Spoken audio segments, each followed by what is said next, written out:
Welcome to today's podcast of our Top Innovator Series. My name is Joseph Martens. I'm your host today and the founder of the Tech Executive Club. With us today is Robert Sheesley. He is a CIO advisor with ETS Solutions, and he's also the CIO of Bump Social, and in addition, he's on the board of several other companies. He received several awards, and they include being on the Global CIO 100 list, and in 2023, he became the Georgia CIO of the Year. Robert, it's a pleasure to have you with us today. Joseph, it's a pleasure to be with you today, and thank you for that warm introduction. I appreciate it. Awesome. So, Robert, the topic is leadership. Would love to hear your leadership insights.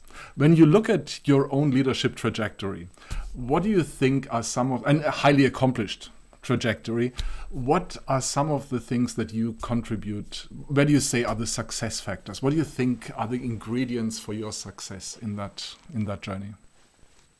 Yeah, I think there are several ingredients of success that when I reflect back on my career, which began in electronic data systems, I was not a technologist when I joined.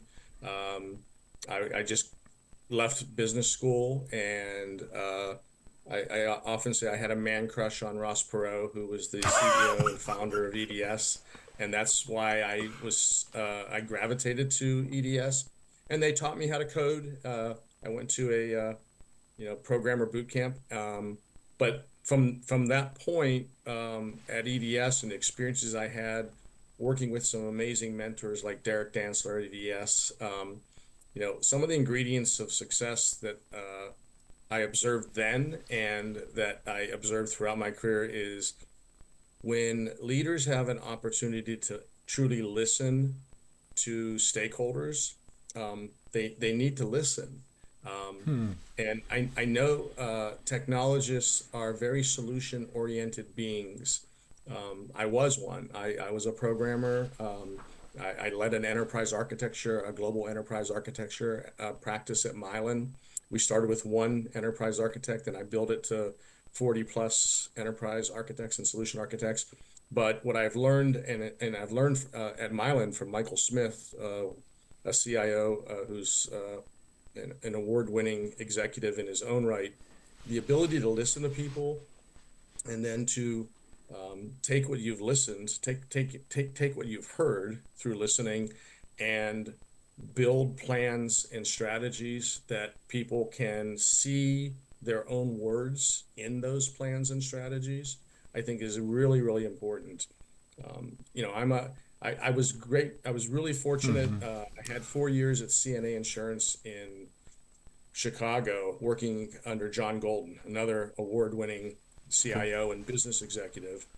And John tasked me with building strategy maps for all of the lines of business. So it was an unusual assignment for someone who was in the technology organization.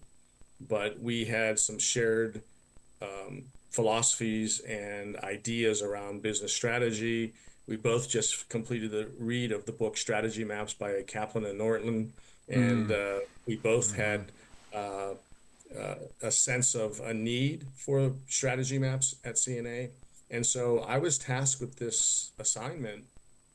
And why I'm mentioning that now is in engaging with the business community then, that was 2002, I think, it gave me a great opportunity to really understand from the business stakeholder, the executive business stakeholder perspective, what was important to the enterprise.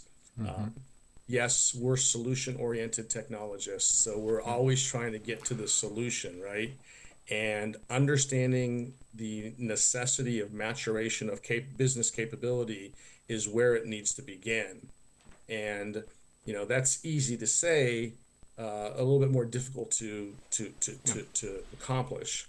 And so, back to my point of listening is truly listening to the voice of the stakeholder. I know we've heard the term voice of the customer in the past, and I've tried to apply the voice of the stakeholder in my leadership of IT organizations throughout my career. Got it. Let me dig a little bit deeper into a couple of things that you said there. You said that many technologists start with a solution-oriented focus, and they're focused on the technology. And you were honest enough to say you started off there as well. So thank you for saying that. What was the transformation for you? When did you make the shift from having that technology focus over to a wider focus or a business focus? Was there an aha moment? Was that gradual? Tell us a bit how that transformation happened.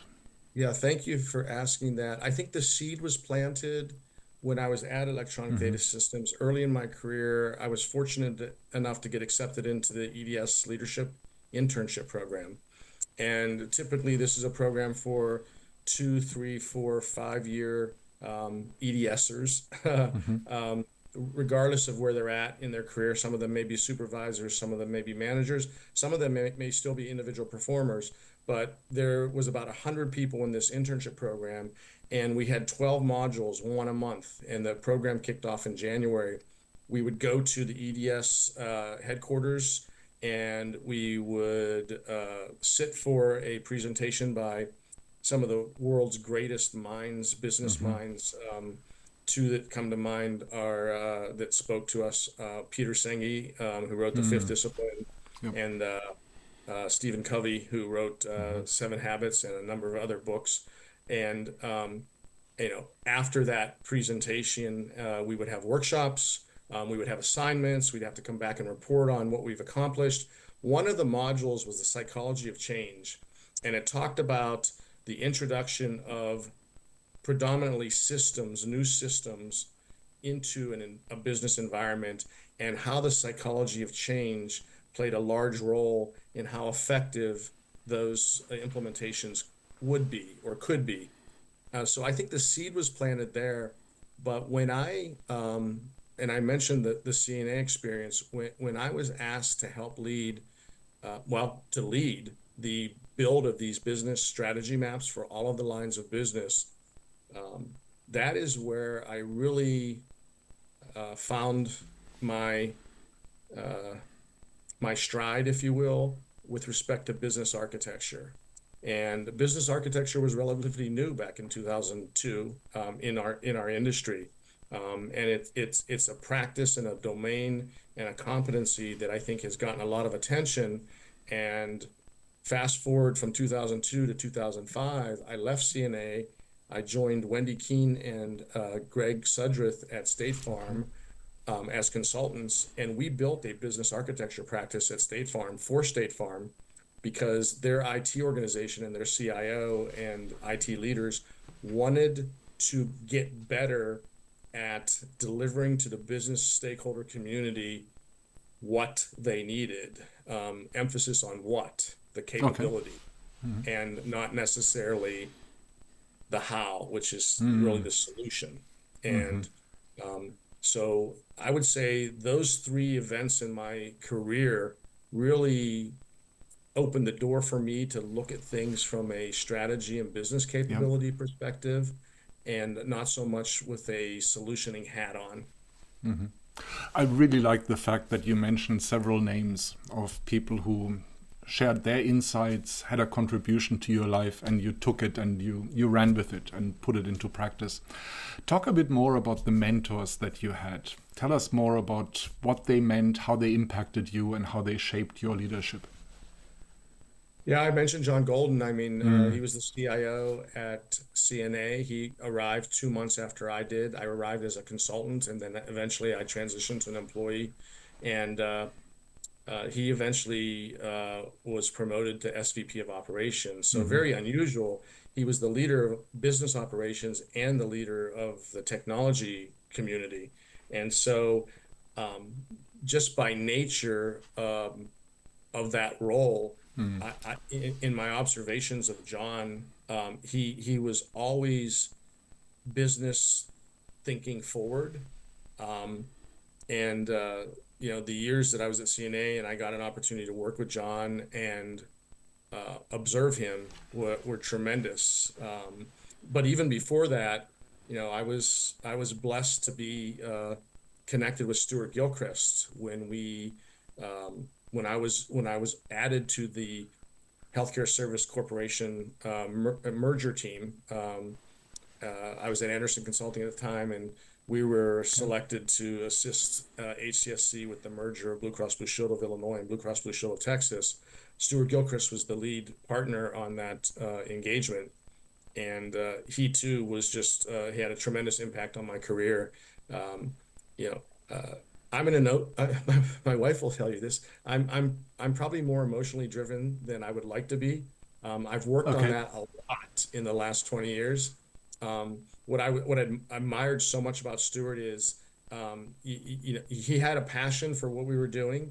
He had a passion for our firm, and he had a passion for our client, but rarely did he ever show any, you know, polarity in emotion one way or the other. And I've really tried to replicate that, tried to make that habit my own. In some cases, I've been successful, in others I haven't. But you know, that goes back to something we were talking about earlier relative to lessons learned. You know, if you can recognize those moments where you haven't demonstrated the habit or the behavior the way you would have liked to, you know, you get an opportunity to kind of revisit that and say, okay, the next time this happens, I'm going to be, you know, uber aware of my response or my reaction the last time it happened, and I'm going to try to navigate my behavior and response in a way, you know, I think it's perfectly okay to say in a way that Stuart would, right? And so I've been blessed to have mentors in my career, naturally through reporting relationships and then otherwise. And mentors are important, right? No doubt. They can have a tremendous impact on us and be inspirational, and many, many positive reasons to have mentors. How would you say people can go about being very intentional about selecting, finding, contacting, and winning over people as being their mentors? Yeah, I think if you can identify someone who's in a position either in your organization, and many times it's more effective outside of your organization because the conversation can be a little bit more robust, if you will. I guess you got to be careful about some of the things that you may share with people in your organization. And I know that sounds really backwards, but you know, there's a trust factor, I think, that's at play as well. But to identify someone who's in a position or a role that you would like to be in, either latitudinally or, you know, vertically, if you're talking about a hierarchy, and then asking that person, you know, would you consider meeting with me once a month to talk about my career, to talk about what you're doing, to talk about what I'm doing? You know, I think for the most part, more senior leaders, more mature executives are, to the degree that they have the time available, right? They would be open to that. I encourage. I'm giving a talk at a university in Pennsylvania, up near you, on the 25th of March, Indiana University of Pennsylvania. I sit on the advisor council for the Eberly School of Business there, and so I'm going to be addressing a classroom there, speaking about leadership specifically. And you know, in the academic world, there's a lot of instruction on skills and competencies, and I think having guest speakers come into the classroom and speak about things like leadership, organizational change, you know, mentoring, coaching, and collaboration, extremely important, I think is important. And, you know, I think I will encourage all of those students to find someone in industry, the industry that they intend to work in. And it's easier today than it was 30, 20 years ago. You know, LinkedIn is a playground for professionals to establish relationships, build relationships, connect with senior leaders. And I'll encourage those students to do that. Awesome. Now, we talked about your past leadership trajectory. Let's take a look at today. I'm always curious to ask people about a bit of a reflection about where they are today. And what I'm really interested in is many successes in the past, right? Super successful, and the only way to get there is if you have a growth mindset, if you're open to learning, if you're curious, and so on. So when you look at where you are today, what is something that you haven't cracked yet? Where do you think you're not fully there yet? Where is something where you feel like I can level up on this area? There's some more that I can do there. And I don't mean this in terms of position or so, I really mean this in terms of professional development. Yeah, I think as much as I talk about, and I do this with all of my teams of the past, teams of the present, this idea of rehearsing, rehearsing not only the prospect of meetings with other leaders and other decision makers, but I think where I want to increase my capabilities is in the area of influencing others to embrace this idea of rehearsing. Okay. That is something I learned at EDS because we rarely walked into any presentation or any large, important decision-oriented meeting without rehearsing. And having been in the military, I often refer to when I talk sometimes of this book that I read once called Defense of Duffer's Drift. And it's amazing. It's a book of fiction, but it's got a military component to it. But it's a book that every business leader, I think, should read. And there's a point in the book where it references how Napoleon, in preparation for battle, and yeah, I know he lost the big one at the end, but he won a lot of others leading up to that. How he would simulate the behavior of the enemy, where they would appear, where they would attack. And it was essential storyboarding what the battle or the war would be, and rehearsing the responses or the proaction of action in a military sense. And I think there's a lot of opportunity for business leaders and IT leaders and technology leaders to influence others' appreciation for this idea of rehearsal or simulation of how things might go. Yeah. I mean, at the end of the day, as a CIO, I mean, although it probably doesn't live in any of the job responsibilities or critical skills, you're a salesperson. And I will admit, I've been successful at sales in my career when I was in the consulting world. It doesn't come naturally to me. I have to really think about my messaging. There are some people that they're just natural salespeople. What's the term? They could sell a fudgsicle with a woman wearing white gloves. I'm not that person from a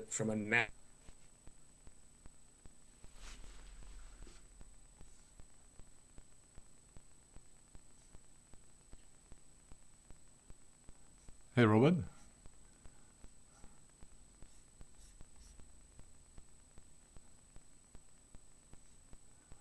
I think we've lost Robert here, or he has lost me. I think we may have cut off here. So let me thank Robert here, and he will see this later. For those of you who've been watching this, thank you for being part of our Top Innovator Series today. If you have more interest in the work of the Tech Executive Club, check us out at techexecutive.club. And we'll see you again next time for our next speaker in the Top Innovator Series. Take care and keep the brain cells active.